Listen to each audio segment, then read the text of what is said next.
Well, good afternoon, everybody. Welcome to our live question and answer. Genius will be here. He is right now, jumping on.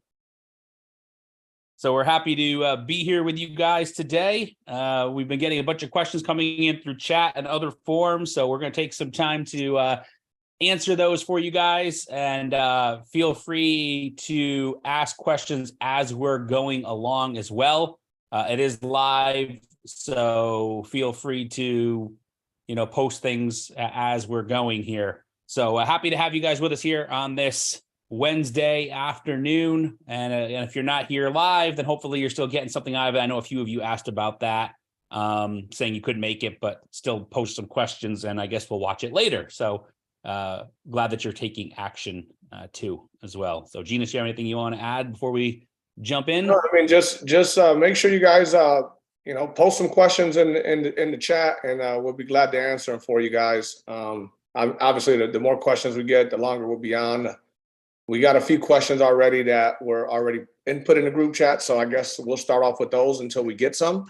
I know some of these were already answered, but it ain't gonna hurt to answer them again and just let people know our thinking behind the answers as well. So cool. So yeah, I mean, plus, not everybody's in the chat as well, right? So not everybody saw the answers to that, so it's good for them to be able to do that. So yeah. So the first question that we received the other day was, someone like to move towards self closes. Do you have a definitive list of which states allow it? First question. Every time I dig into it, I find contradicting information and feel frustrated. It was my understanding that some states require an attorney. Also, can you tell me more about what you mean by view on the title? Is that the same as my title searches or something different? I guess I think Jerry answered that about the view on the title. Well, the definitive list is pretty easy. It's all 50 states. Self-closing. So yes, just to clarify this, there are attorney states, there are title company states. And in those states, to handle a closing, every state, you need to have some sort of license. Some of it's a law license. You have to go to law school for a lot of states. And then other states, you could do title courses and get a title license. That's to do it for a fee, to do it for somebody else, to actually close it as a professional, have that as your business. That's not what we're talking about here. We're talking about closing your own deals. You can always close your own deals. Anybody can buy and sell a piece of their own property. And when we say own, buying counts, right? Obviously, you're buying it from somebody else. So if you're buying it from somebody else, you're the purchaser or you're the seller, you can close on your own deals. There's nothing that prevents that. People do that all the time in every state. It's just going beyond that and doing it for somebody else. You can't do that in any state without a license. So it's really simple, right? For yourself, you can do it in every state. Do it for somebody else, you can't do it in any state without a license. And what that license is depends on the state. That's yeah. And yeah, about the second question also, can you tell me more about what you mean by the view on the title? That is definitely the title search. You can hire people to do that stuff for you. Some people go on Fiverr and find somebody to do title searches. You just have to be comfortable enough with the information you receive back that there's not going to be any issues later on if you decide to sell it. Mm-hmm. That's why most people close with an attorney or title company, because it's guaranteed. They get title insurance and all that good stuff as well. So. Yeah, I don't do too many self-closings. I know tons of people that's like all they do. A lot of it just depends on the value of the property. I kind of shifted into higher value properties. And so because of that, I'm always going to be using an attorney or title company. You can also make arrangements with your attorneys and title companies where obviously the more deals that you give them, they're going to give you a better deal. And, if you're double closing, they're going to give you a better deal on those things as well. But if you're doing some lower end stuff and you want to self-close, the biggest thing is obviously being able to see title, making sure that it all links, making sure that, it's chain of title, making sure the links all go together. And then if you don't understand that, you shouldn't be doing that at all. If you do understand that, then obviously you could hire, as Gina said, as some third party that they could do just a title search and be like, here it is, but you're not getting any title insurance. You're not getting any guarantee other than the paperwork that they're providing for you. So on lower end stuff, we do a lot of them ourselves in-house. But on anything of value, we're putting them, we're using the professionals to handle Yeah, and I that. mean, just to piggyback off that, I mean, the only time we self-close any deals is if it's like under like $2,500. And it's not worth, maybe $6,000-7,000 or something like that. And you just don't want to pay the extra, 600-800,000 bucks for closing. But I mean, if there's any value, if there's any profit in there, why not close with title company or attorney? I mean, one less step for you, one less mistake that you could make, especially if you're dealing with multiple deals like myself and Jonathan normally are. I mean, why risk it for that small amount of money? It has to be low end for me. And like I said, I've tried to get away from the low end stuff personally. So but I know plenty of people are living in the low end stuff, and that's all they do. And at that point, I mean, the question you need to ask yourself is it worth it to me? I'm buying a piece of property for $100. It's worth $1,000. If you're wrong and the title's bad, you lost $100. It's not a big deal, right? So that's kind of the mindset of that, in that it's not going to happen often, but again, you need to be able to know that. And we teach that. Our course and everything, we cover that. Because a lot of people do want to do self-closing and how to do it. And there's different ways to learn how to do it. I mean, that's the part of it, is just becoming educated and learning how to actually do it if you're going to do it. I know somebody that's doing massive in-house closings because they're living in the low end world. I mean, their purchase prices are under $1,000, and their selling prices are average under $5,000. So, I mean, and they're doing hundreds of deals a year like that. But you know what? If I'm going to do that, then guess what? Same boat, right? I'm going to be self-closing, but that's not really what I do a whole lot of. I've kind of gotten away from those smaller end properties. I don't like them as much. And so because of that, I am 90-something% of my deals are closing with title companies or attorneys. Yeah, I think last year I think I did one self-closing. And that was just because it wasn't worth much at all. But I mean, other than that, we're sending everything to attorney or title company. Next question here: lots or rural acreage? I don't really have a preference, honestly. I just mail. It doesn't matter. That's what you want to do.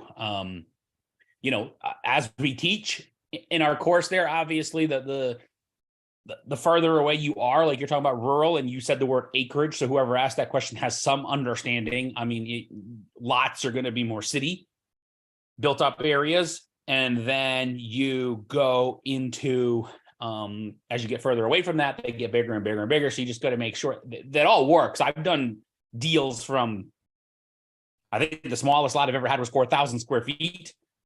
The largest deal I ever had was a couple hundred acres. So I've done everything in between. There's nothing wrong with any of them. It's just determining what you want to do, where you want to work, and what's appropriate for that area, right? When you're doing deals in the middle of Kansas, chances are, unless you're right next to Wichita or Topeka or one of the cities, Kansas City, you're going to be dealing with acreage, right?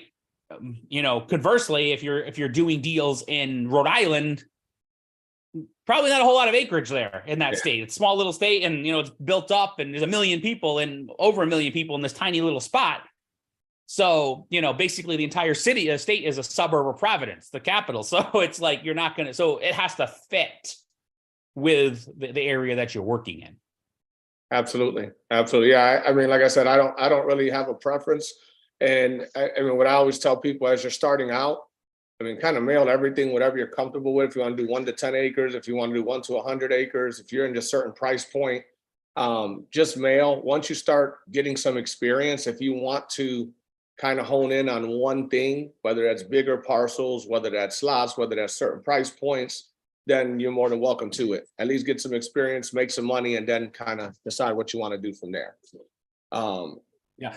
And honestly, I mean, it's generally speaking, it's easier to sell lots in a city because there's going to be bigger buyer pool for that and builders and stuff, but it's also harder to get them. There's more competition to get those properties, whereas, larger acreage lots, it's very rural stuff. It's easier to pick those up, but there's less buyers. So, I mean, it works both ways with how it works, and so there's no right answer. They both work fine. A lot of it just comes down to, like we said, your personal preference and getting experience and what you want to do. But after, a decade plus in this business, I've basically worked every type of land possible. And there's a seller and a buyer for everything. That's true. Where is the best place to look for land virtually? I don't really understand the question, but I mean, I mean, everything we do is virtually. Our entire business is virtual. I mean, everything we do is behind a computer screen. So I don't quite understand. We what do the that person's business asking. virtually, but we don't find the land virtually. We get a list or we use a third-party company for a list. Once you decide on a county, and then from there, we mail to that list after it's filtered down. And that's how we find land. Yeah, I mean, I don't, other than scouring websites, which I wouldn't recommend for listed properties or for sale by owner or something like that, which people do with houses, that would be the only other option. But that's not really a smart business model when it comes to land. So I don't. You're just not getting the best deal. If you try to find deals on Zillow and Realtor and all these other sites, even sometimes on Marketplace and all that, you're just not going to get the best possible deal on that piece of property versus reaching out directly to the lot owner, that doesn't have one listed. You're going to get a much better deal in most cases. Yeah, and we talk about different ways to. Again, in the course that we have, the Land Riches Blueprint there, we talk about different ways to reach the owners, but it's still all done virtually. Virtually as in, like, you're not going out to the, I mean, it's sending a letter or sending a text or whatever it may be, but it's still, there's different ways of reaching them, but everything in this business is done virtually. From the perspective of behind a desk. And I mean, I've done deals around where I live, but I don't go see the properties. I can't tell you how many. I mean, other than working in the area where I live, I haven't looked at any of the properties. And the only reason I even looked at the ones here was because we were debating if we wanted to buy some for ourselves. So we decided to use for our own house. And so we wanted to, if they fit a certain criteria, it was like, okay, I'll go look at that and see if maybe it'll fit for that purpose. But even the contracts we were getting back here, if I knew it didn't fit, I didn't even bother looking at that one. So yeah, the whole business is virtual. That's one of the keys about it. Yep. So how can you tell if there is decent movement in accounting? The simple answer is sold versus for sale.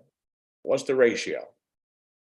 Right. And I know somebody kind of answered that question similar. But basically, if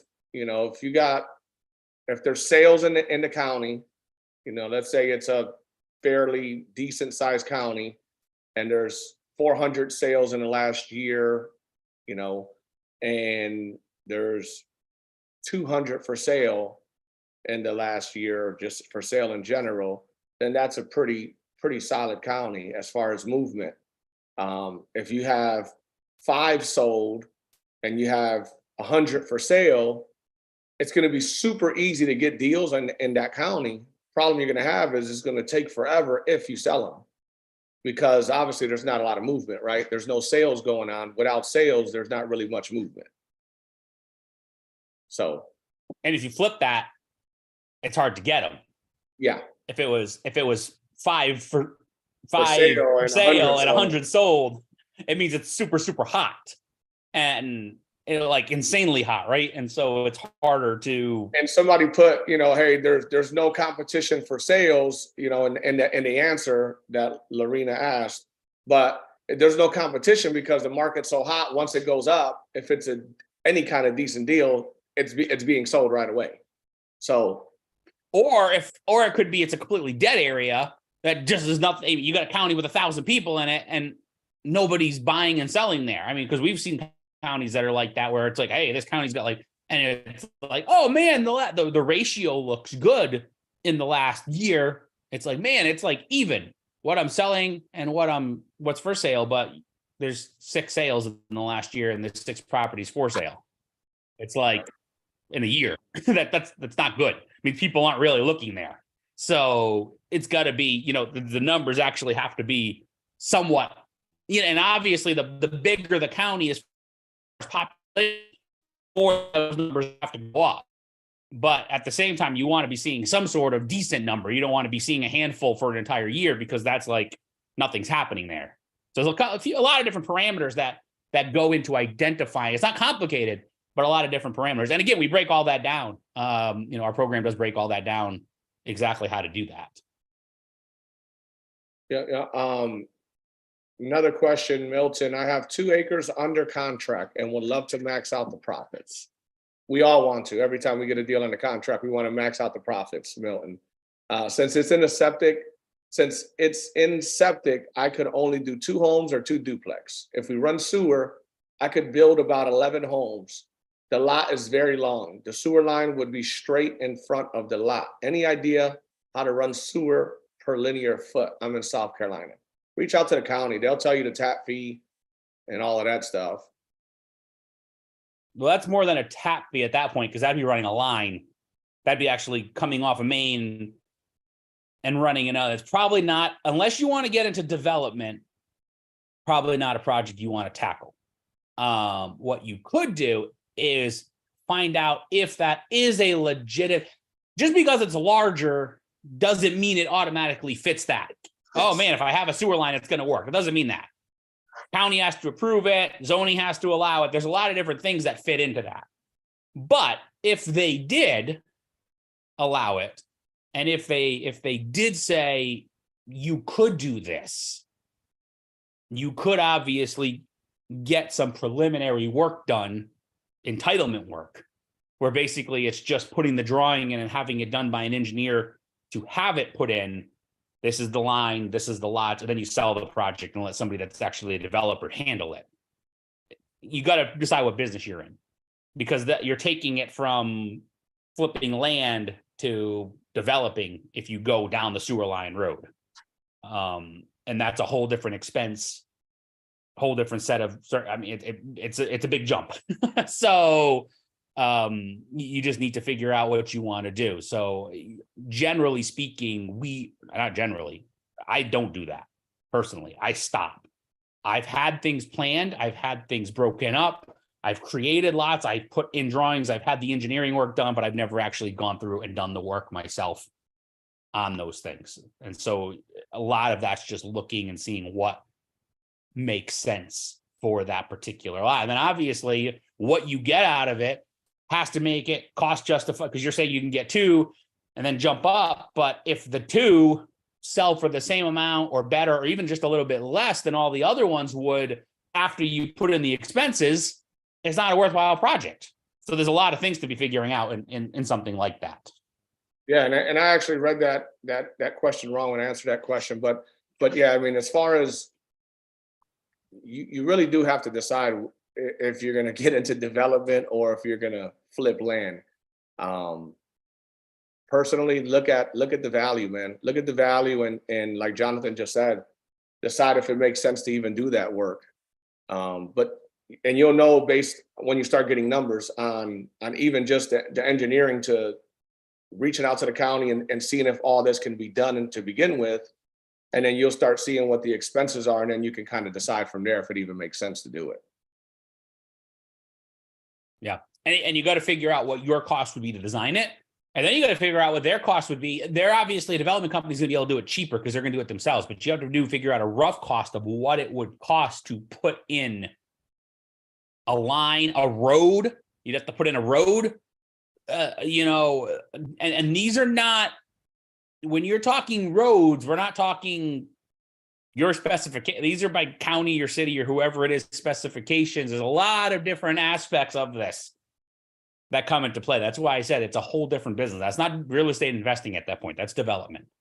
And so you need to figure out if you're even interested in doing there. And the answer is probably no. You might be interested, but are you going to do it? The answer is probably no.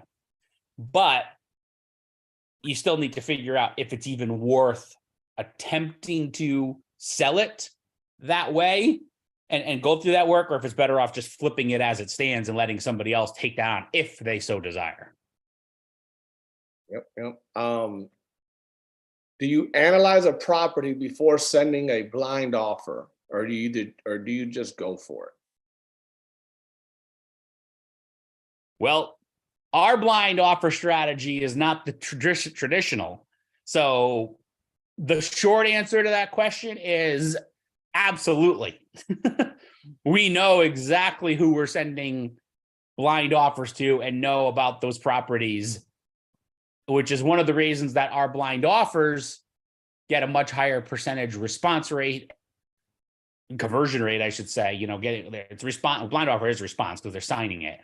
And then being able to actually sell those properties, because when they come back, these are most times, over 9 times out of 10, it's a contract that we can actually work with and the number works and we're able to sell, the property and make a profit on it and do things with it, as opposed to the traditional blind offer strategy, which, might be like 1 out of 10 that comes back. You might actually be able to work with as it sits. Well, yeah, and one thing I'll say is like, and why would you want to send a blind offer and then have to renegotiate if you overpaid for the property? Chances are they're going to be expecting that kind of money, and the offer's too high, so that negotiation is going to be rough. At that point, why not just send why not just send a neutral letter and then deal with the people as they call in? It's one extra step, but it's also a much better opportunity to get better deals that you're actually going to be able to sell once you get them under contract. And you're going to have a much higher rate because people that are interested in selling are going to respond.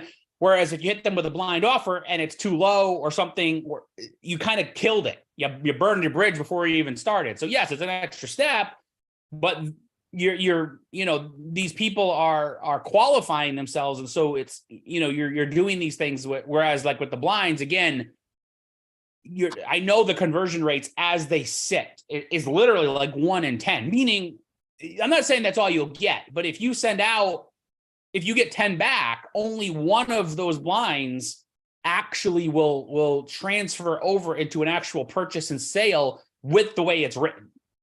So if you're renegotiating with 9 of those people, either because they're telling you that you're out of your mind and you offered way too little, or they're telling you, yes, they sign it because I got a blind offer on a piece of property. I think hilarious. It was like, they offered me like twice as much as I was trying to sell it for. They had no idea what they were doing. They would have never closed. So I could have signed it and sent it back, but then I know exactly where it was going to go. And so that's what happens. And so that's why it's better off just sending an initial letter and then having that dialogue open, getting a better response, and then actually being able to convert deals better that way. And then if you do use blinds, use them targeted. Yeah. And in the Land Riches blueprint, we kind of go over that as far as, when we send them, all that stuff. Jonathan created a whole video on that. We're more targeted though. We don't just send out a bunch of blind offers. Unfortunately, that's not how we do it. And we don't teach it that way either. What percentage do you use? And real quick on that, guys, it's people say like, why go through the extra steps? Because it gets better business. We do better than the people because all they're doing it for is to save a little bit of time and a little bit of postage. And it really is just a little, because the only people that you're following up with, you're still sending the same amount of letters.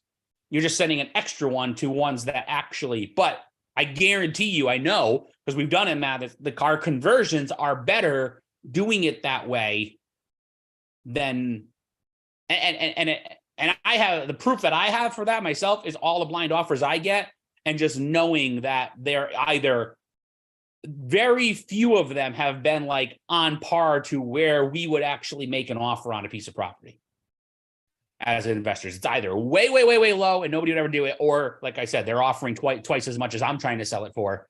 It will never close. So it's trying to skip a step and kind of like streamline things along, and maybe be a little bit lazy with it in some cases. But it really doesn't turn to better business because of that. Plus, in my opinion, it kind of makes you look shady too. If you're offering me $50,000 on a property that's worth $30,000, And then I sign it, and then you call me saying, "Oh, well, look, we messed that one up. We only can give you 15,000, not 50." I mean, how's that going to make your business look? You know, how's that going to make your company look? You know, if it's a you know, $5,000 offer on a $30,000 piece of property, they're just not going to reply more than likely, right? They're just going to not even respond. But the next time you send a letter, if they happen to keep it or they remember your business name, they're going to just toss it right in the garbage more than likely. So, what percentage do you use when calculating the maximum allowable offer on the land? We have a calculator that calculates all that for us in the Land Riches Blueprint. And, you know, we do keep it updated based on the market. So currently it shows certain percentages based on the value. And as the market shifts, we adjust those percentages. Jonathan, you Yeah, wanna add and you know, one thing I always tell people is you got to do what makes sense to you too. I mean, we give you recommendations, but you know, a lot of it just is what makes sense to your business and where you are, and you know where what the property value is, what you're comfortable with. Obviously, you know, $100,000 piece of property that you can sell for 100,000. What do you feel comfortable with? Some people will say 90 grand, $10,000 assignment.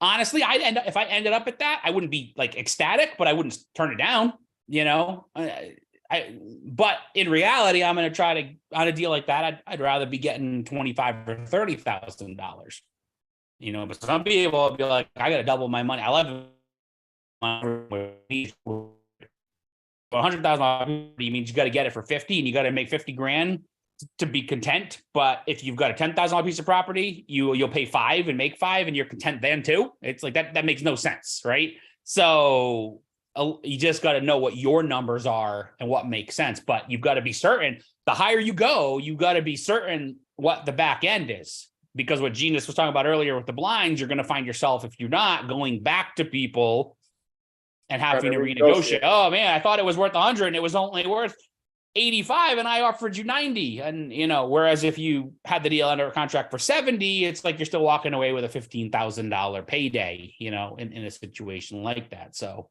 you just gotta, it's gotta make sense. Don't forget to add your fees. I mean, you know, you got to understand there's closing costs.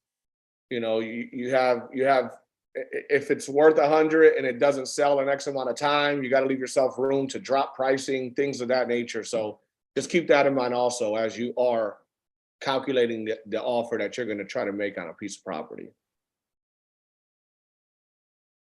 How much are y'all paying per mail piece, and who do you send it through? I'm pretty sure I answered that one. We use Rocketprint, tlmletters.com. I think the highest price right now, which is about to go up on January 23rd, there is a postage increase. I don't know what the rate is, but I spoke with Deb from Rocketprint recently, and January 23rd, postage is going up. I believe like another penny or two or something like that. I thought it was 35. I'm not sure for bulk. But in any case, right now, today, it's like it's under 57 cents all in. That includes them doing all the work, the postage, and it's the way we recommend sending letters out, not the indicia stamp. It's a live stamp that goes on there. It's a blank envelope, a number 10, not the one with the windows in it. I know a lot of people use those, and Jonathan's been screaming junk mail on those for years, and we still don't use them. And that's if you bought the cheapest package. It's like 56.9 cents or something like that, 56 or 56.9. It's all on TLM letters. And the way it works is you would pay them up front for them to do the work on the 5,000 letters, which I believe comes up to like 11 cents or 22 cents. I'm sorry, like $1,100 for the 5,000 letters. But every week that you mail, so if you mail, 50 or 500 letters a week, you're going to pay that postage fee every week. So you pay for them to do the work up front, and then you pay for postage every time that you mail. Before they mail, they'll charge you for postage, and then they'll mail for you. And Ryan just commented 1,100 for 5,000. He just did it last week. So, Yeah. So yeah, that being said, yeah, again, this is out the door cost.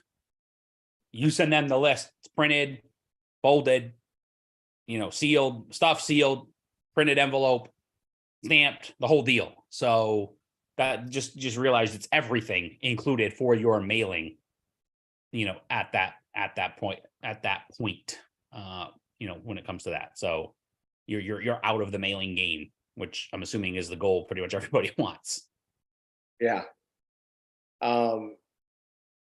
Does Rocket Print, Pebble, Click to Mail have monthly membership fees on top of the mailing costs? Rocket Print doesn't. Not sure about Click to Mail. Haven't used them in years.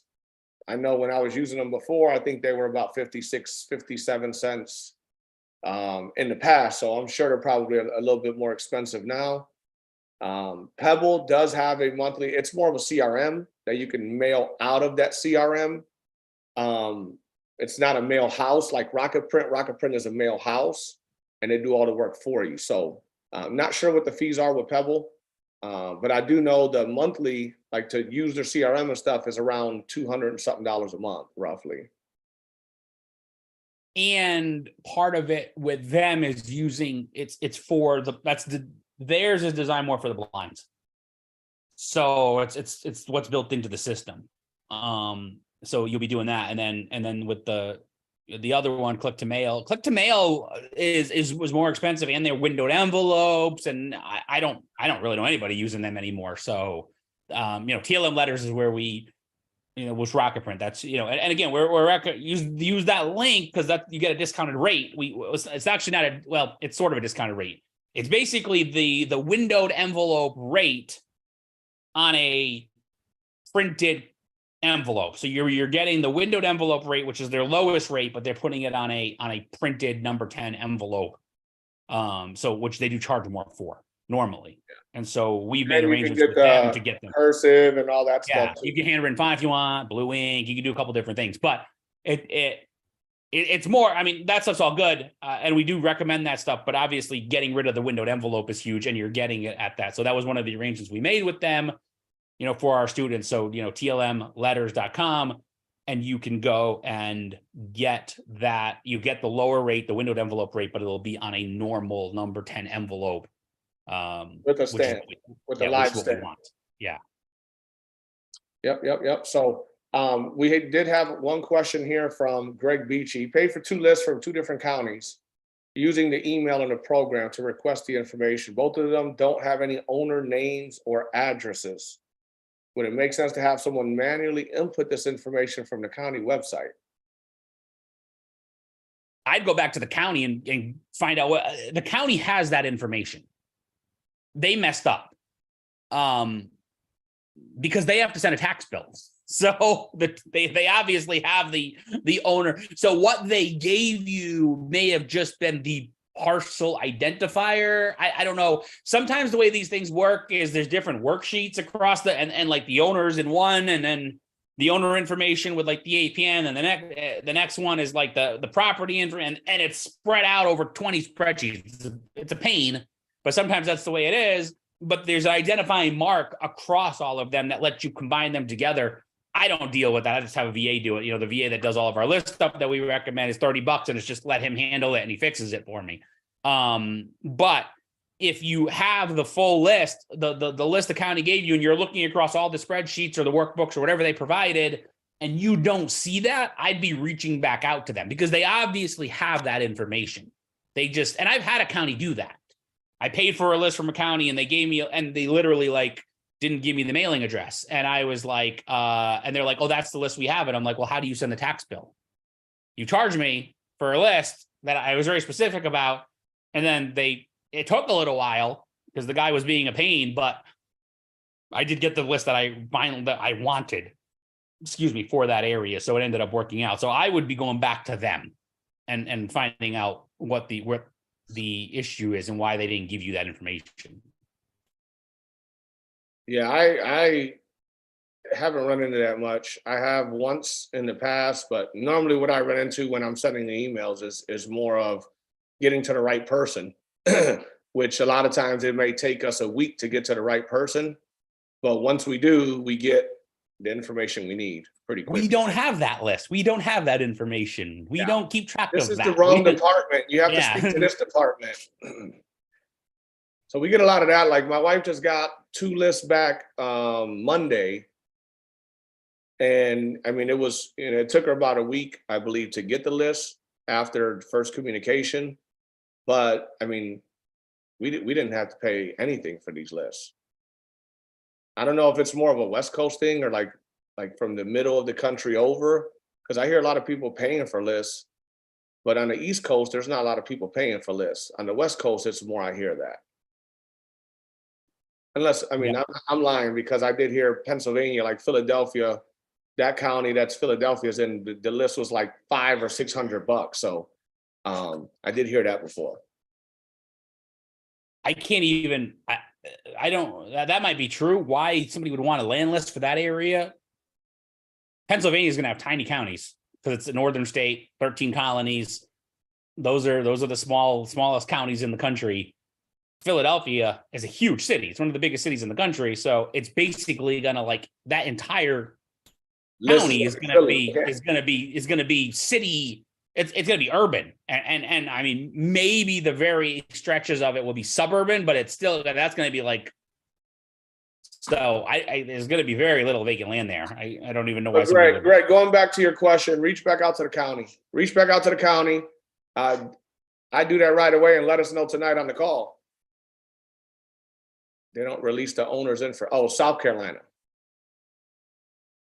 That's that. So South Carolina, you got to do a Freedom of Information Act form to get things. And it is they're one of those non-disclosure states, a little bit of a pain. That's one of those things where if they're being difficult and they're not giving it, you can do one of two things. One, I'd be going back and being like, I specifically asked you this, and this is what you told me, and this is what I paid for, and you didn't give it to me. So I'd be getting, you got to give me my money back because I bought a list based on this criteria that you told me you were, and then you didn't give me those things. But you could fill out the form. You just guarantee them you're not doing it for a commercial reason, which you're not. You're not selling the information. There's a few different things going around there, going around in that state that you can deal with to get that. We had a list in Columbia that someone gave me. One of my buddies gave me. It had probably 3,000-4,000 records in Columbia, South Carolina. And the funny thing is we had all the owners' information, but we didn't have the lot size or the parcel number. So we were mailing to people that own the lot. And then we found a back-end contact with the county, and we would send him for anybody that reached out and would tell us, hey, I don't know what the acreage is, but they had like the dimensions and stuff of the lot. But the way they had them, a lot of them were like pie shaped, pizza shaped, and all this stuff. So it wasn't the easiest thing to try to figure out. So we found a back end contact in the county that we would email, and they would send us exactly, hey, this is 1.2 acres, this one's 0.4 acres. And so, I mean, you can try to get in with somebody that way. Not saying that's going to work, but it worked for us in the Columbia, South Carolina, when we did a list there. And I've done deals in South Carolina, and I've had to, some of them are difficult. And, you can, one of the things you can do is easily go back and try to get to a different department because they obviously keep track of this stuff. I do know that to get the owner information, you have to sign that form. That's a state law. Well, you're supposed to. I shouldn't say you have to because some of the counties seem to ignore it, but you're supposed to have to sign that form. But we've had success getting the list using that form. Back to your question. I mean, yes, you could get a different list, a different person or something to go in and get it for you if you really wanted to. That's not the easiest thing to do, but it is doable. But you'd want to get somebody that understands the back end of those things to be able to extract it and do that quickly, not somebody that's going to like literally look up everyone. I mean, you're talking about thousands of records to sit there and manually look on one by one. It's just, that's not worth your time and effort. Yeah, it's not worth their time and effort either. Yeah. Well, I guess it wouldn't be your time. It would be it would be your expense to have somebody do it. So. Yeah, looks like we're at the end of questions, guys. If you guys have any questions, ask them There's a now. couple in the event one. I guess you don't have that in front of you. I didn't. I don't even see it. Yeah. So it's from Ron here. I see a couple in the event itself. So let me see here. He asked, do you buy any land that it's in wetlands or FEMA floodplain? So I actually did a thing on crushing land on that where I broke them down, the difference between them, between wetlands, floodplain, and flood zones. You didn't ask about flood zones, but flood zones absolutely couldn't care less about flood zones. They are those are good properties a lot of times. People make such a big deal about flood zones, but anything that's near the coast or anything like that is going to be in a flood zone, and that's good. Wetlands depends on the type of wetlands. So I will get them under contract and I'll look at them. I just sold a piece of property that was in wetlands. You actually had to cross wetlands to get into it. That was a good deal. That property was the wetlands. I called let's see, that one was, who handled that? It wasn't FEMA. FEMA makes the wetlands designation, but I talked to, I don't remember, maybe like just in environmental services or something like that. I don't even remember who it was now, but I talked to them, found out what was involved, and they told me that to cross it, you couldn't build in it, but to cross it was basically just permitting. And it's a few $100. It ran anywhere from like $200 up to $5 the most to like put the drive in and cross it, and then you could build. And the property was like 2.5 acres, so it made sense. Like nobody cared about that. Then there is what was the other one you asked? Floodplains.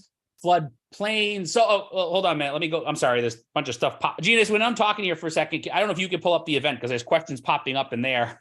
If you can. I don't even see the event. That's what I was trying to explain to you the other earlier. Let me see. Hold on. Let me see if I can. What are you using to track? I got it. I think I got it. Okay. Yeah. So that's it. So so when it comes to wetlands, it really depends, because some other ones, like, you can't even touch them. It's like they're protected species, plants and stuff like that. So you can't do anything when it comes to those type of wetlands. So that's where the due diligence part comes in, and just having those conversations with the counties. But yes, we do make offers on that. Floodplains, I don't deal with floodplains. Floodplains is literally that land that is like right, usually it's on rivers down the bottom, that's like always prone to flooding. You usually see it for agricultural purposes. You can't build on them. People have, like, you see sometimes you'll see cattle down there. Oftentimes you'll see plants, things like that, because it's very fertile ground, but at the same time, it's really all that it can be used for. So when it comes to these things, so wet flood zones, absolutely. Wetlands, depends on the type, and you have to do that as you're doing your due diligence and going along. Floodplains, no, I don't, but usually they don't even really have any value anyway because of what they are. Gotcha. Do you think the quarter acre or half acre lots in subdivisions that are still mostly vacant residential lots will sell in 60 days or less if priced about 90% of value in this market? This market, I mean, it's possible. Where are you? This market, I mean, are your half acre, quarter acre lots? Are they outside of Detroit, or are they outside of Miami? I mean, are they? Where are you? I mean, it really depends.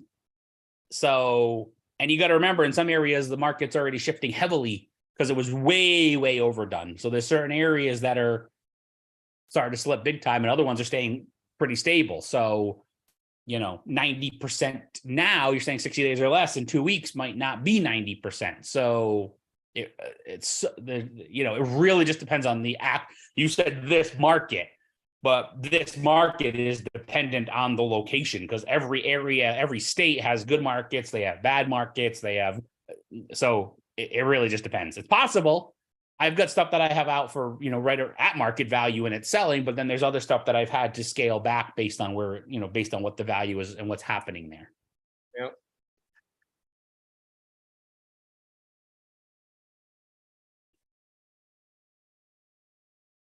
Okay. What's the name of your program to the host and the guests? The Land Riches Blueprint.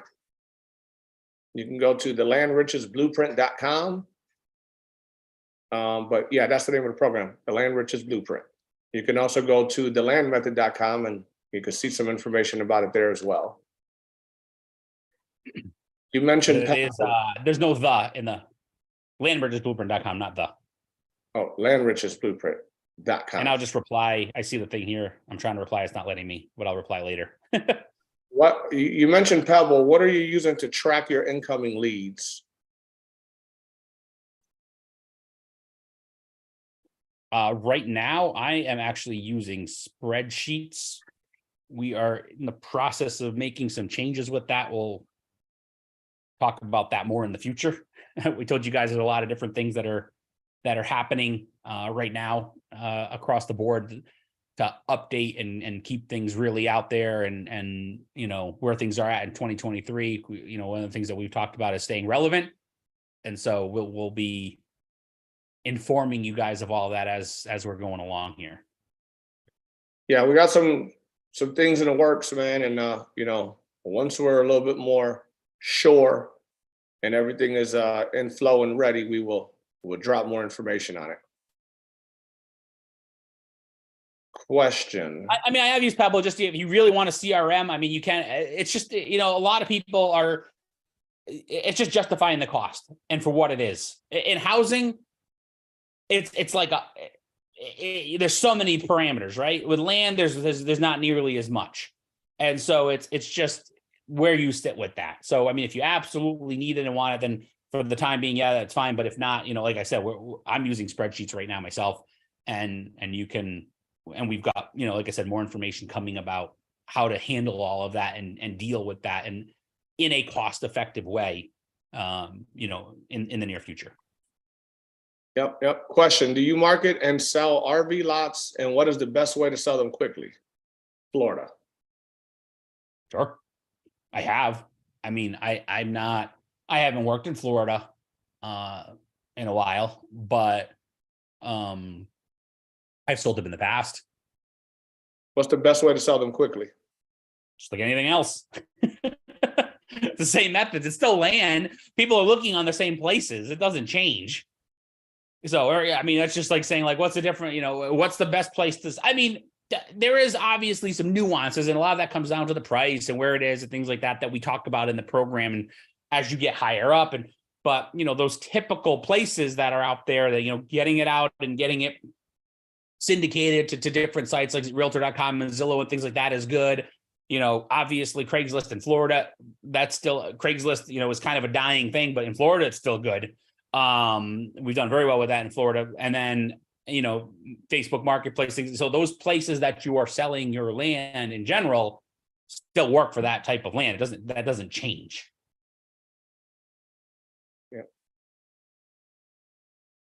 Yeah, it looks like that's the end of the questions here. I'm looking in the other one too, just to make sure I didn't miss anything.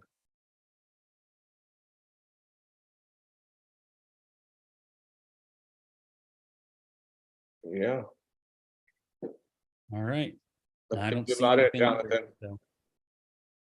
Yeah, I was just checking the other one just to see if I didn't miss any, but no, guys.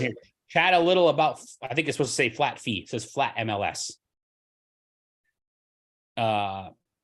So flat fee MLS is taking a property and basically it's a for sale by owner MLS, which I believe is actually one of the companies is called that. and it's putting it out there so it gets MLS exposure. It gets, gets on Zillow, gets on Realtor.com, gets on sites like that, Redfin, whatever it may be. I use it a lot. It's definitely good at bringing up marketing, getting more exposure and things like that. The thing is, the property, for one, has to have the value to do it. $10,000 piece of property, I'm not doing it with. Those are Facebook Marketplace plays all day long, right? But when I start getting into 30, 40, 50, 60, $100,000 piece of property, then that's, flat fee MLS is definitely a place that you can put it and have exposure. Thing with flat fee MLS is you got to do one of two things. If you own the property, it's not a problem. You're just putting it out there on your own. It's like $100. If you don't own it, you got to make sure that they are okay with it, because they're going to have rules and regulations and stuff. And if you put something in there and it's wrong and they pull it, it doesn't do you any good. So you want to reach out to these companies, wherever state you're in, you want to be reaching out to companies there that are okay with equitable interest listings. If you're using our program, our contract gives you the right to list the property. That's part of it. But it doesn't necessarily mean that these private companies are okay with that.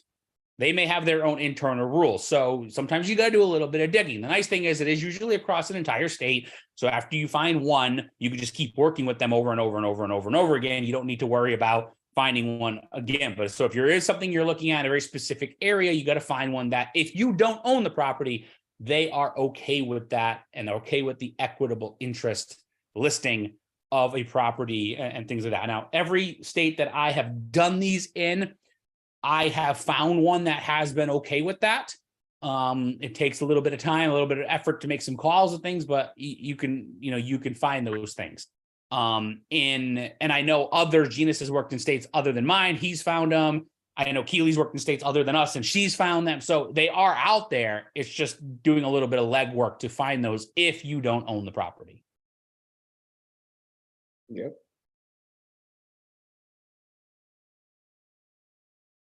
I believe that is it now.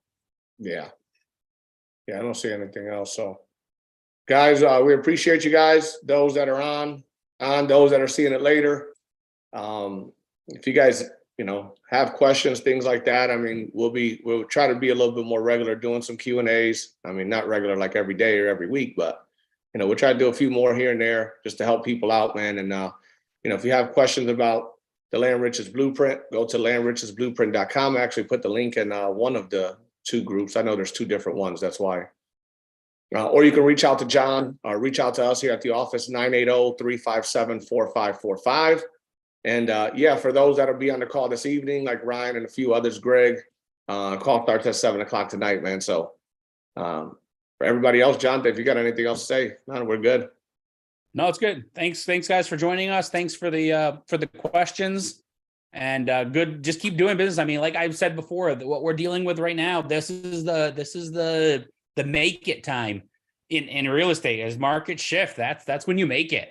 A lot of people jump in when it's hot and it's easy to, but then they don't adapt with it, and then they've been spending that money, and they were so, and now all of a sudden they're like, we don't know what to do.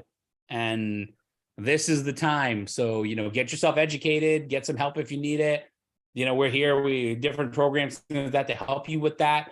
But really, get going, because as this market shifts and things like that, there's going to be, substantial opportunities that come that Genus and I have already seen in the past with this. And we know how few people did this. We know how many people didn't weather through, and that just creates a larger opportunity for everybody else that actually does it right. So you want to make sure that you're one of those people and take advantage of that.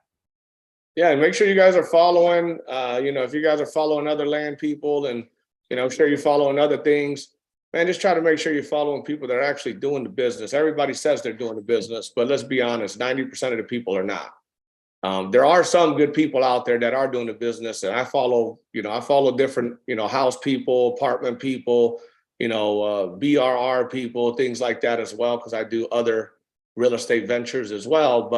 And there's some great people out there, but make sure that you're following somebody that's actually doing the business, that's active in the business, things of that nature, because that's what's really going to help you progress and get to your goals at the end of the day. So if you guys need anything, again, feel free to reach out to us, man. We're here to help you guys out. And until next time, man, you guys have a blessed day. Peace.